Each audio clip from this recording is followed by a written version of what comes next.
Hello guys, welcome back to my channel. This is Sarpreet Kaur and in this video I'm going to continue with the chapter clubbing of incomes. तो इसका first part मैं पहले ही बना चुकी हूँ। अगर आपने वो पार्ट नहीं देखा तो आप जाके देख सकते हैं। पहले प्लेलिस्ट क्रिएट की हुई है मैंने इनकम टैक्स के लिए। तो सबसे पहले वीडियो को स्टार्ट करने से पहले अगर आप मेरे चैनल पर न्यू हैं तो चैनल को सब्सक्राइब करें। अगर वीडियो अच्छी लगे तो वीडियो को लाइक करें, अपने फ्रेंड्स में शेयर करें एंड कमेंट्स में बताएं कि आपको ये वीडियो कैसी लगी। सो गाइस, अब स्टार्ट करते हैं हम अपना जो रिमेनिंग पार्ट था क्लबिंग ऑफ इनकम्स का। इसके अंदर हमने टोटल कितने सेक्शन अब तक डिस्कस कर लिए थे? अब तक हमने 8 सेक्शन डिस्कस कर लिए थे, जिसके अंदर हमने फर्स्ट सेक्शन था 61, देन था हमारा फर्स्ट सेक्शन था 60, देन 61, देन 62, उसके बाद 64 के ही हमने 5 पार्ट्स जो थे अब तक डिस्कस कर लिए थे। और उसके बाद हम आज की इस वीडियो में भी 64 का 1A पार्ट जो है डिस्कस करेंगे। ठीक है, तो सबसे पहले जो हमारा ये सेक्शन है वो बहुत इम्पोर्टेंट सेक्शन है। अगर हमें ये समझ ना आए तो हमारा प्रैक्टिकल क्वेश्चन निकल ही नहीं सकेंगे। ठीक है, तो इसे बहुत ध्यान से समझना, बहुत ही ज़्यादा इजी सेक्शन है और अगर ना समझ आए तो बहुत ही ज़्यादा डिफ़िकल्ट है। तो अगर आप जितने अच्छे से समझोगे उतना आपके लिए बेनिफिशियल रहेगा। तो सबसे पहले इनकम ऑफ माइनर चाइल्ड, जो हमारे ये सेक्शन है इसके अंदर हमारी कौन सी इनकम आएगी? माइनर चाइल्ड की। तो सबसे पहले हम देखेंगे कि जो माइनर चाइल्ड की इनकम होगी ना वो क्लबिंग होगी पेरेंट्स के हैंड में। ठीक है, अब पेरेंट्स में जिनकी इनकम ज़्यादा होगी, दोनों पेरेंट्स में से जिसकी इनकम हाइयर होगी, सिर्फ उसी के हैंड में माइनर की इनकम क्लब होगी। ठीक है, सेकंड केस जो है हमारा वो क्या कहता है कि अगर दोनों पेरेंट्स अलग हो जाते हैं, दोनों पेरेंट्स सेपरेट रह रहे हैं, तो उस केस में जो पेरेंट मेंटेन करेगा चाइल्ड को उसके हैंड में क्लब होगी, चाहे उसकी इनकम कम हो चाहे ज़्यादा हो। ठीक है, अगर वो सेपरेट हो गए हैं तो जो पेरेंट चाइल्ड को मेंटेन कर रहा है उसके हैंड में वो इनकम क्लब होगी। थर्ड केस है अगर दोनों पेरेंट डाइड हो जाते हैं, मतलब कि दोनों पेरेंट में से एक भी नहीं रहा, तो वो इनकम किसी के हैंड में क्लब नहीं होती। ऐसा नहीं है कि वो डाइड हो गया तो ग्रैंड पेरेंट्स की जो है इनकम में क्लब कर दो, वो किसी के हैंड में क्लब नहीं होगी। ठीक है, उसके बाद अगर माइनर जो है अपनी किसी स्किल की वजह से या अपनी किसी नॉलेज की वजह से इनकम अर्न कर रहा है, तब भी वो इनकम किसी में क्लब नहीं होती। ये बहुत ही मतलब कि रिमेंबर रखने वाला पॉइंट है कि अगर माइनर के अंदर कोई स्किल है और वो अपनी स्किल की वजह से जो है इनकम अर्न कर रहा है, ठीक है, तो उस केस में क्या होगा कि उसकी इनकम नहीं क्लब होगी बल्कि माइनर की ही सेपरेटली हम इनकम जो है कैलकुलेट करेंगे। सेपरेटली जैसे पेरेंट्स जो मेजर होते हैं उनकी हम इनकम्स कैलकुलेट करते हैं, वैसे ही हमारी माइनर की इनकम भी कैलकुलेट होगी। ठीक है, उसके बाद जो नेक्स्ट है वो है कि अगर जो है माइनर वो मेजर बन जाता है प्रीवियस ईयर में, पिछले साल माइनर मेजर बन जाता है, तो क्लबिंग जो है वो उस दिन तक होगी उसकी इनकम की जब तक वो माइनर था।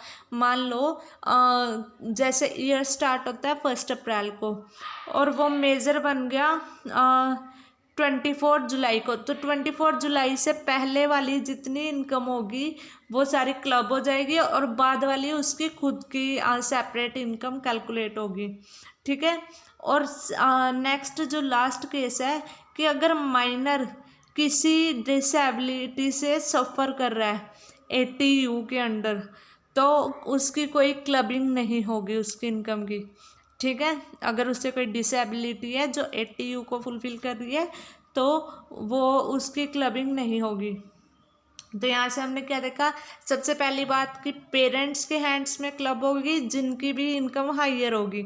अगर दोनों पेरेंट्स में मीन्स कि सेपरेट हो गए हैं तो उस केस में जो पेरेंट मेंटेन कर रहा होगा चाइल्ड को उसके हैंड में होगी। अगर दोनों पेरेंट नहीं रहे तो किसी के हैंड में नहीं होगी। अगर जो है माइनर ने अपनी स्किल की वजह से या नॉलेज की वजह से अर्न किया है तो वो माइनर की ही अलग से इनकम कैलकुलेट होगी, वो क्लब नहीं होगी। ठीक है। अगर इनकम माइनर जो है प्रीवियस ईयर में मेजर बन गया है तो वो जिस दिन तक माइनर था उस दिन तक इनकम क्लब होगी। और लास्ट टाइम माइनर अगर किसी डिसेबिलिटी से सफ़र कर रहा है तो उस केस में भी इनकम क्लब नहीं होगी। अब मूव करते हैं अपने प्रैक्टिकल क्वेश्चंस की तरफ। तो सॉरी, इसके अंदर एक पॉइंट रह गया कि जो माइनर होते हैं ना उससे एक एग्जम्पशन मिलती है 1500, उसकी जितनी भी क्लबिंग होती है ना, सिर्फ क्लबिंग, ये पॉइंट ध्यान रखना कि जब उसकी क्लबिंग हो रही होगी पेरेंट्स की इनकम में तब उसे 1500 की एग्जम्पशन मिलेगी। बट अगर उसकी क्लबिंग नहीं हो रही मीन्स कि माइनर ने अपनी किसी स्किल की वजह से अर्न की है ना वो इनकम, तो वो माइनर की ही जो है इनकम अलग से कैलकुलेट होगी, वहाँ पर एग्जम्पशन कोई नहीं मिलेगी। ठीक है। तो अब क्वेश्चंस की तरफ मूव करते हैं। सबसे फर्स्ट क्वेश्चन बहुत ही इजी है। इसके अंदर हमने जस्ट ये देखना है कि इसके हैंड में क्लब होगी। तो mister Ram transfer a property of worth ₹2 lakh mister Ram ने ट्रांसफ़र करी to his son's wife, son की वाइफ को ट्रांसफ़र कर दी। ठीक है। The income accrued to her from, उसे कितने की इनकम हुई 2 लाख की प्रीवियस ईयर में। तो यहाँ पर क्या होगा, यहाँ पर ये होगा कि जो इनकम है 20,000 की, 2 लाख की तो वो प्रॉपर्टी है, वो तो उसकी वैल्यू रहेगी ही रहेगी। वो हम मीन्स कि घर की वैल्यू कितनी होती है हमारी हाउस प्रॉपर्टी की, उसे तो नहीं कैलकुलेट करते हम, तो जितनी उस पर इनकम हो रही होती है उससे कैलकुलेट करते हैं। ठीक है। तो 20,000 इनकम है उसकी, 20,000 किसके हैंड में क्लब होगी, 20,000 होगी ट्रांसफरर के हैंड में। राम ने ट्रांसफ़र करी तो राम की इनकम में 20,000 जो है हाउस प्रॉपर्टी में इंक्लूड हो जाएगी। ठीक है। उसके बाद mister Ram a member of HUF transfer his personal property, उसने अपनी पर्सनल प्रॉपर्टी 1 लाख की HUF को ट्रांसफ़र कर दी बिना किसी पैसे लिए। द इनकम एक्रूड, उस प्रॉपर्टी से HUF को 20,000 रुपीज़ की इनकम हुई, तो वो इनकम राम के हैंड में क्लब होगी कितनी, 20,000। ठीक है। अब नेक्स्ट क्वेश्चन की तरफ मूव करते हैं। ये क्वेश्चन बहुत ही मतलब कि ध्यान से समझने वाला है, ये फुल फ्लैज क्वेश्चन है। तो यहाँ पर हमें क्या दिया हुआ है, particular of mister Amarnath and his family, Amarnath और उसकी पूरी फैमिली की हमें इनकम दी हुई है। ठीक है। सबसे पहले तो उसकी इनकम दी हुई है, फिर उसकी वाइफ की इनकम, फिर मेजर सन की इनकम, फिर माइनर की, और फिर माइनर सन की, फिर माइनर डॉटर की, 5 बंदों की इनकम दी हुई है यहाँ पे। ठीक है। और कम्युलेट करने हैं separate individual gross total income, सबकी अलग अलग हमने ग्रॉस टोटल इनकम क्या होती है ये हमने फर्स्ट ही वीडियो में डिस्कस किया था शायद, कि ग्रॉस टोटल इनकम के अंदर 5 हेड आते हैं, उन्हें हम ऐड कर देते हैं। कौन कौन से 5 head, income from salary, then house property, then ये वाले जो सारे पॉइंट थे। ठीक है। उसके बाद हमने क्या करना है, cumulate separately individual gross total income of family member, और माइंड में क्या रखना है, क्लबिंग प्रोविज़न, क्लबिंग का प्रोविज़न हमें माइंड में रखना है कि जो क्लबिंग होगी वो ध्यान में रखनी है। तो हम सबसे पहला, इतना बड़ा क्वेश्चन अगर आ गया, वैसे तो ये शॉर्ट क्वेश्चन में नहीं आता, अगर आया तो लॉन्ग क्वेश्चन में आएगा। तो अगर ये क्वेश्चन आ गया तो सबसे पहला काम हमारा क्या होगा कि हम यहाँ से देखेंगे कि क्लबिंग मतलब कि पेरेंट्स कौन है यहाँ पे, माइनर भी तो है यहाँ पे, और यहाँ पे अगर इनकम मतलब कि ट्रांसफ़र भी की होगी तो किन्होंने की होगी, या तो हस्बैंड ने की होगी या वाइफ ने की होगी। तो वाइफ की तो हस्बैंड में ही अगर की होगी तो उसी में जाएगी। तो हस्बैंड हस्बैंड वाले में तो हमें कुछ दिख ही नहीं रहा ट्रांसफ़र वाला, ठीक है। तो हमने सबसे पहले क्या देखना है कि वाइफ और हस्बैंड दोनों में से किसकी इनकम ज़्यादा है जिसमें क्लबिंग होगी।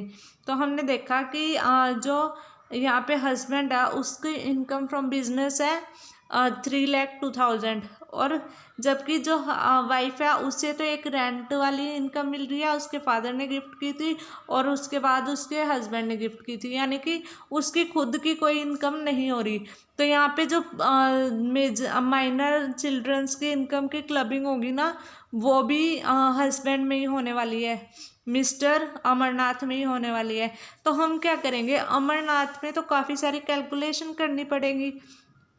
तो हम सबसे पहले क्या करेंगे, अमरनाथ को छोड़ के बाकी सबकी सारी एंट्रीज देख लेंगे, ठीक है।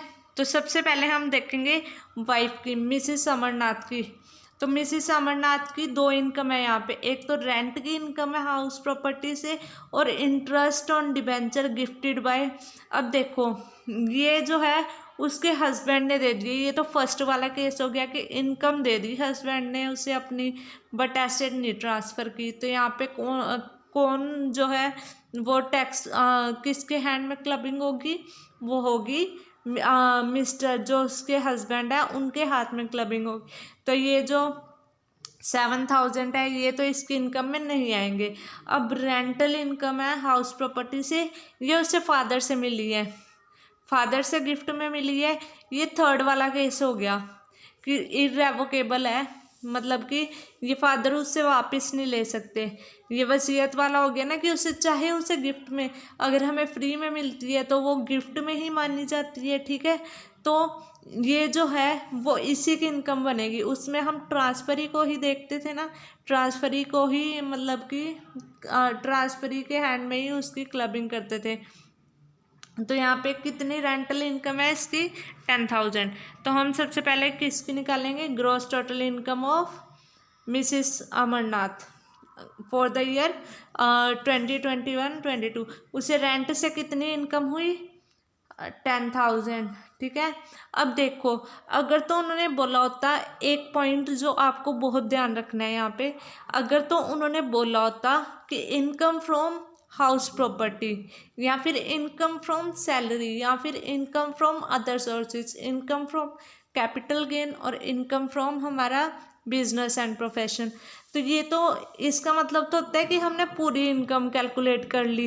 बट अगर इसके अंदर का हमें दिया हुआ है, लाइक इन्होंने हमें सिर्फ रेंट दिया हुआ है कि उसे इतना रेंट रिसीव हो रहा है, यानी कि ये पूरी इनकम ऑफ मतलब कि इनकम फ्रॉम हाउस प्रॉपर्टी नहीं है, वो हमें निकालनी है। वो हम कैसे निकालते हैं, रेंट हमें कितना है, 10,000, उसके ऊपर हमारी स्टैंडर्ड डिडक्शन हाउस प्रॉपर्टी के ऊपर जो, अब सिर्फ हमें रेंट दिया हुआ है, कोई म्युनिसिपल वैल्यू नहीं है, ठीक है। तो रेंट जो है उसी को हम क्या मान लेंगे, एनुअल वैल्यू।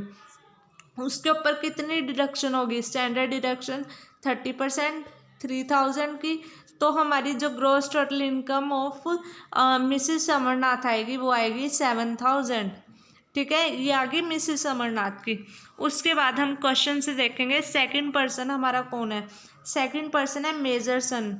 मेजर सन यानी कि 18 से अबव है, तो इसकी तो इनकम की क्लबिंग नहीं करेंगे हम, ठीक है। तो सबसे पहले फर्स्ट है उसे सैलरी मिल रही है कंपनी से 3,34,000 की, और सेकंड बात हमें क्या कहा है कि रेंट हो रहा है उसे फ्रॉम हाउस प्रॉपर्टी से। The house was gifted bye father in 2009। ये हमें देखना ही नहीं। सबसे पहली बात आई कि जब उसके फादर ने उसे गिफ्ट कर दिया हाउस, मेजर है, ठीक है। जब फादर अपने चिल्ड्रन को गिफ्ट करते हैं तो वो इररेवोकेबल केस ही माना जाता है, ठीक है, क्योंकि वो रिटर्न तो नहीं लेंगे। तो इस केस में जैसे हमारा ये वाइफ वाला था, इसमें भी हमने कैलकुलेट किया, तो इस केस में भी मेजर सन की जो है उसी के हैंड में हम ये इनकम कैलकुलेट करेंगे। तो कितना रेंट हुआ उसे रिसीव, 24,000 का उसे रेंट रिसीव हो रहा है, और उसे सिर्फ रेंट रिसीव हो रहा है, इनकम फ्रॉम हाउस प्रॉपर्टी नहीं है, तो हम इनकम फ्रॉम हाउस प्रॉपर्टी निकालेंगे।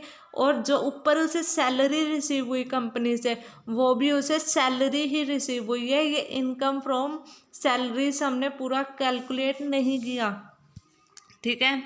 तो यहाँ पर हम सेकंड पर्सन कौन है, सेकंड पर्सन की निकालेंगे, gross total income of major son. तो मेजर सन की हम कैसे निकालेंगे, सबसे फर्स्ट तो था हमारे पास फर्स्ट हेड जो है इनकम फ्रॉम सैलरी आएगा। सैलरी कितनी रिसीव हो रही है, 3,34,000। अब 3,34,000 के ऊपर हमें स्टैंडर्ड, जैसे हमें हाउस प्रॉपर्टी में 30% की स्टैंडर्ड डिडक्शन मिलती है एनुअल वैल्यू की, वैसे ही हमें जो है इनकम फ्रॉम सैलरी में हर जितनी मर्जी सैलरी हो आपकी 50,000 की हमें स्टैंडर्ड डिडक्शन मिलती है, ठीक है। तो हमने कितनी स्टैंडर्ड डिडक्शन मिलती है, 50,000 की, तो वो हमने लेस किया तो कितना आ गया हमारे पास, 2,84,000। किससे आए हमें, इनकम फ्रॉम सैलरीज। अब सेकंड थिंग आती है हमारे पास income from house property. Income from house property में हमारा क्या होगा कि सबसे पहले तो रेंट रिसीव हो रहा था, जो कितना 24,000, जो हमें रेंट रिसीव हो रहा था उसी को हमने क्या मान लिया, एनुअल वैल्यू। कितनी एनुअल वैल्यू है, 24,000। 24,000 पे स्टैंडर्ड डिडक्शन कितनी थी, 30%। तो इसका 30% कैलकुलेट करेंगे तो 7,200। 24,000 में से 7,200 लेस किया तो 16,800। इन दोनों को ऐड कर देंगे, आ जाएगा 3,08,000 ग्रॉस टोटल इनकम किसकी, मेजर सन की। अब यहाँ पे हमने 2 पर्सन की ग्रॉस टोटल इनकम कैलकुलेट कर ली। अब मूव करते हैं अपना थर्ड जो है, थर्ड पर्सन कौन है यहाँ पे, माइनर सन, ठीक है। मेजर सन की कैलकुलेट कर ली, अब माइनर सन।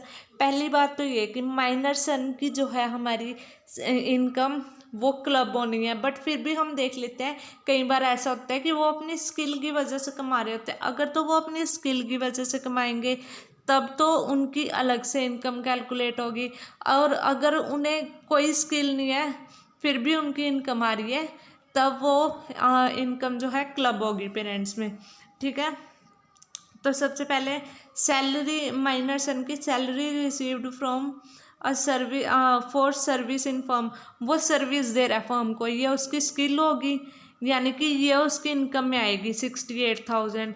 ये क्लब नहीं होगी, ये माइनर सन की ही इनकम आएगी। Interest on fix deposit, FD पर इंटरेस्ट मिल रहा है ना, बैंक डिपॉजिट। अब फादर ने डिपॉजिट कराई थी और इंटरेस्ट किसे मिल रहा है, माइनर सन को। ये भी अगर वो मेजर होता तब तो हम इसी में कैलकुलेट करते, लेकिन वो माइनर है फिर भी उसे इंटरेस्ट मिल रहा है, ठीक है। तो यहाँ पर क्या होगा कि जो हमारी इनकम है वो क्लब हो जाएगी फादर के हैंड में, तो ये वाली इनकम तो हमें लेनी ही नहीं, सॉरी ये वाली इनकम तो हमें लेनी नहीं, और सिर्फ हमें ये वाली इनकम लेनी है। सैलरी रिसीव्ड कितनी है, 68,000। तो हम माइनर सन की यहाँ पे कैलकुलेशन देख लेते हैं। Gross total income of minor son कितनी कैलकुलेशन बैठ रही है, सैलरी कितनी रिसीव हो रही थी, 68,000। तो सैलरी रिसीव हो रही है, इनकम फ्रॉम सैलरी ने लिखा हुआ वहाँ पे सैलरी रिसीव हो रही है हमें वहाँ पे। तो सैलरी में से हम क्या करेंगे, standard deduction. Standard deduction salary में से हमेशा 50,000 की होती है, तो ये आ गई 50,000। तो यहाँ पे हमारी ग्रॉस टोटल इनकम कितनी आ गई, 18,000। 68 में से लेस कर दिया 50,000, तो 18,000 माइनर सन की ग्रॉस टोटल इनकम आ गई। अब फोर्थ पर्सन जो है हमारा वो है माइनर डॉटर, ठीक है। माइनर डॉटर का सबसे पहले हम देख लेते हैं क्या क्या मिल रहा है। Interest on investment made by mother, mother ने इन्वेस्टमेंट की थी तब उसे इंटरेस्ट मिल रहा है, ठीक है। तो मदर की वजह से मिल रहा है उसे, और उसे उसकी कोई स्किल भी नहीं है इसमें, ठीक है। तो ये किस में ऐड होगा, मिल तो उसे मदर की वजह से रहा है, लेकिन हमने सबसे फर्स्ट केस क्या पढ़ा था हमने कि जो पेरेंट अगर तो वो इकट्ठे रह रहे हैं तो जिस पेरेंट की इनकम ज़्यादा होगी हम उसी में क्लब करते हैं, ठीक है। तो इनकम किसकी ज़्यादा, फादर की, तो ये क्लबिंग भी किस में होगी, फादर में, ठीक है। अब सेकंड है rent from house property gifted bye grandfather ने गिफ्ट की थी, ठीक है। तो इसके ऊपर भी मीन्स की ये कोई उसकी स्किल नहीं है बट फिर भी उससे रिसीव हो रही है इनकम, तो ये इनकम भी किस में होगी, फादर में क्लब हो जाएगी जाके।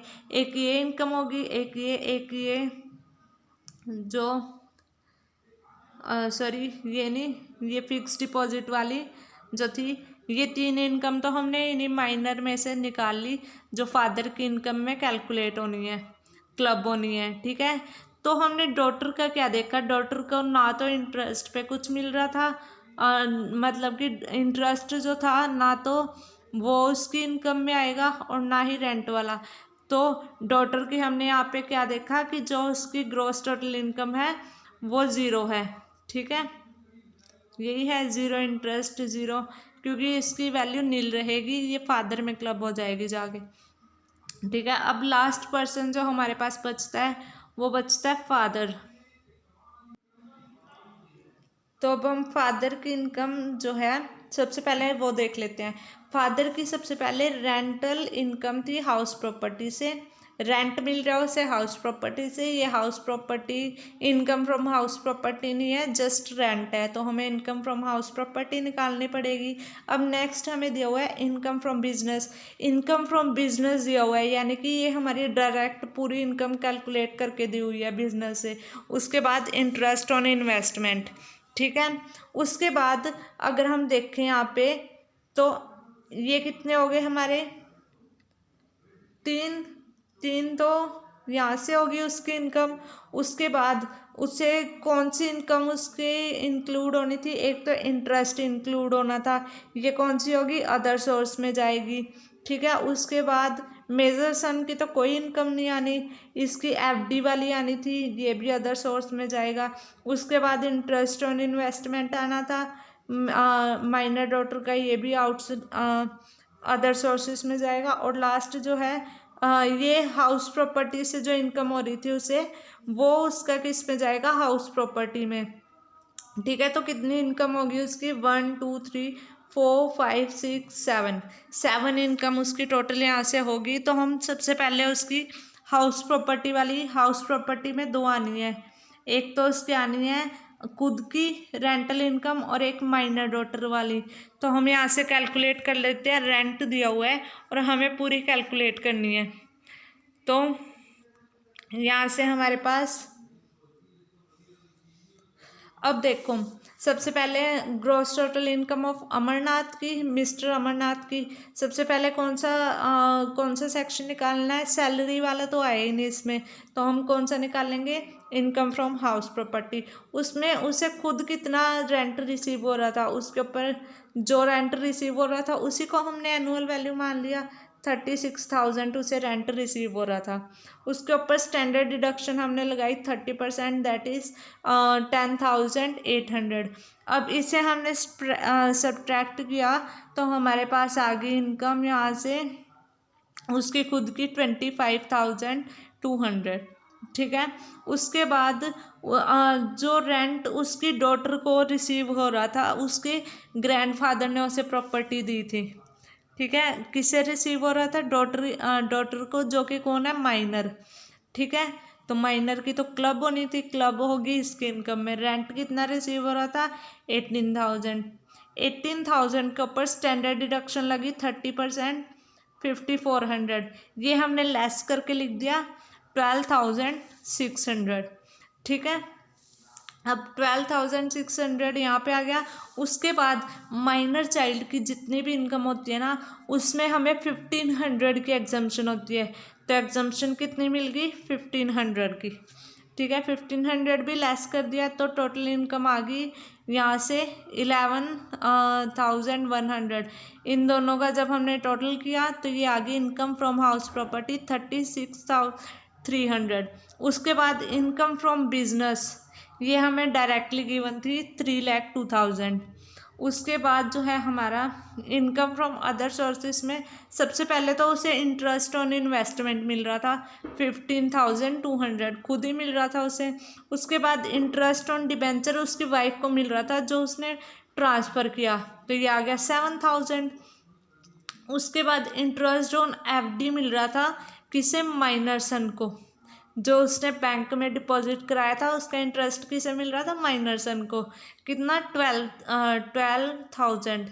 अब माइनर सन था तो एग्जम्पशन मिल गई 1,500 की, तो रह गया कितना 10,500।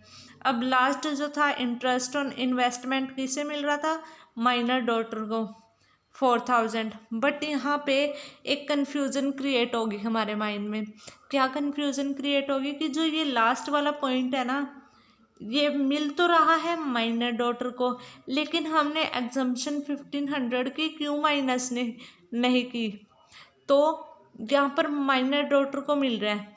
तो अगर हम यहाँ से देखें ऊपर जो हमारा इनकम फ्रॉम हाउस प्रॉपर्टी था, यहाँ पे भी हमें मिला था और यहाँ पे हमने 1,500 माइनस कर दिए। तो यहाँ से हमें क्या समझ में आया, हमें यहाँ से ये समझ में आया कि अगर किसी माइनर चाइल्ड को 7 या 8 या जितने मर्जी, अगर एक से ज़्यादा सोर्स पे इनकम हो रही है ना, तो उसे सिर्फ और सिर्फ एक ही इनकम पे जो है एग्जम्पशन मिलेगी। ठीक है, इसका मतलब क्या हुआ कि अगर ऐसे होता, मतलब कि अगर हर एक इनकम पे उसे 1,500 का डिडक्शन मिल जाता, तो क्या होता कि मान लो एक पर्सन को, एक जो है चाइल्ड को एक मतलब कि 10 जगह से इनकम हो रही है, तो उसके और हर एक इनकम पे उसे एग्जम्पशन मिलती 1,500 की, तो क्या होता है उसकी टोटल एग्जम्पशन हो जाती 15,000 की। तो पेरेंट्स क्या करते हैं, अपनी सारी इनकम ही बच्चों को ट्रांसफ़र कर देते हैं कि जितनी ज़्यादा हम ट्रांसफ़र करेंगे उतने ज़्यादा हमें एग्जम्पशन में आ जाएगी अमाउंट। तो इसीलिए क्या होता है कि जो हमारी एग्जम्पशन मिलती है ना टोटल इनकम पे, वो सिर्फ एक ही बार मिलती है। चाहे हम ऐसा हो सकता था कि हम यहाँ से ना डिडक्ट करते फिर यहाँ से डिडक्ट कर लेते, मीन्स कि हाउस प्रॉपर्टी से ना डिडक्ट करते फिर यहाँ से डिडक्ट करते, और माइनर सन की तो एक ही थी इनकम यहाँ पे, फादर में इंक्लूड हुई, तो इसी वजह से एक में ही जो है एग्जम्पशन मिल गई। और फिर हमारे मन में ये भी आ सकता है कि अगर ऐसा हो जाए कि आधी इनकम फादर में चली जाए और आधी मदर में चली जाए, तो क्या हमें दोनों जगह पे एग्जम्पशन मिलेगी 1,500 की। तो इसका तो क्रिस्टल क्लियर कंसेप्ट है, स्टार्टिंग में ही हमें बोल देते हैं कि इनकम सिर्फ एक ही पेरेंट के उसमें इंक्लूड होती है, दोनों पेरेंट्स में इंक्लूड होती ही नहीं है। तो यहाँ से हमें क्या पता चला कि हमें सिर्फ और सिर्फ जो पूरी चाइल्ड की इनकम होगी ना, चाहे वो 15 सोर्स से हो, चाहे वो 20 सोर्सेज से उसे अर्न हो रही हो, लेकिन जो उसे एग्जम्पशन मिलेगी वो सिर्फ एक ही 1,500 की मिलेगी, एक ही बार मिलेगी। ठीक है, तो यहाँ से इन्हें टोटल करके आ गया हमारा 36,700। अब जो टोटल अमाउंट थी income from house property, income from business और इनकम फ्रॉम इन्वेस्टमेंट, इन तीनों को टोटल करके आ गई gross total income of Amarnath कितनी, 3,75,000। तो इसी के साथ हमारा ये चैप्टर भी कवर हो जाता है। अगर आपको कोई भी डाउट रह जाता है तो आप मुझे ज्वाइन कर सकते हैं टेलीग्राम चैनल पर। टेलीग्राम का लिंक मैं डिस्क्रिप्शन में दे दूँगी, तो आप वहाँ से जाकर इजीली मुझे ज्वाइन कर सकते हैं और आप अपनी क्वेरी ले सकते हैं। So guys that's all for today. अगर वीडियो अच्छी लगी हो तो वीडियो को लाइक कर देना, शेयर कर देना, कमेंट्स में बताना वीडियो कैसी लगी और चैनल को भी सब्सक्राइब कर लेना। So thank you so much guys, have a great day ahead, bye bye.